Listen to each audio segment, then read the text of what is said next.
কল্পনা করুন এমন একটি দেশ যেখানে দশম শতাব্দীর ঐতিহ্য আর একবিংশ শতাব্দীর প্রযুক্তি হাত ধরাধরি করে চলে। হ্যাঁ, আমরা জাপানের কথা বলছি।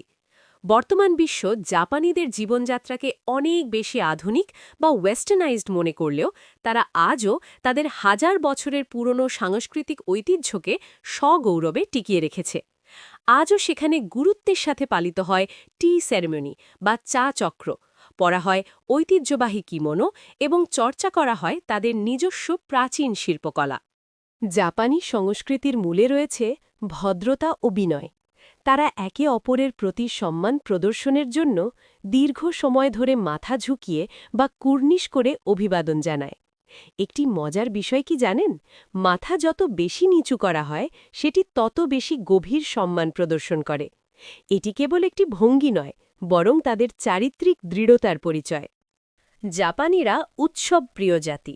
ঋতু পরিবর্তন এবং বিশেষ করে ফসল তোলার সময় বা হারভেস্ট সিজনে তারা প্রচুর উৎসব বা মাতসুরি পালন করে। এসব অনুষ্ঠানে জাপানিরা তাদের ঐতিহ্যবাহী পোশাক, ইউকাতা এবং বিশেষ ধরনের স্যান্ডেল পরে অংশগ্রহণ করে। এই উৎসবগুলোই তাদের সমাজকে এক সূত্রে গেঁথে রাখে। জাপানিদের প্রধান খাবার ভাত, কিন্তু জানলে অবাক হবেন, প্রাচীনকালে জাপানে চাল বা ভাতকে মুদ্রার বিকল্প হিসাবে ব্যবহার করা হতো। স্বাস্থ্য সচেতন জাপানিরা ১৯ শতক পর্যন্ত খুব সামান্য পরিমাণে মাংস খেত। এমনকি অনেক মানুষ মাংস একদমই খেত না। বৌদ্ধ ধর্মের প্রভাবে প্রাণী হত্যা বা মাংস খাওয়া একসময় নিষিদ্ধও ছিল। এই খাদ্যাভ্যাসের কারণেই সম্ভবত জাপানিদের মধ্যে ল্যাকটোজ ইনটলারেন্ট বা দুধ জাতীয় খাবার হজম করতে না পারার প্রবণতা দেখা যায়।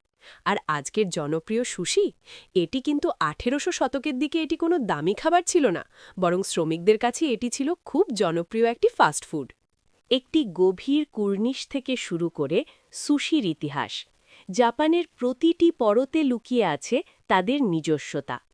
তারা প্রমাণ করেছে যে আধুনিক হওয়া মানে নিজের শেকড়কে ভুলে যাওয়া নয়।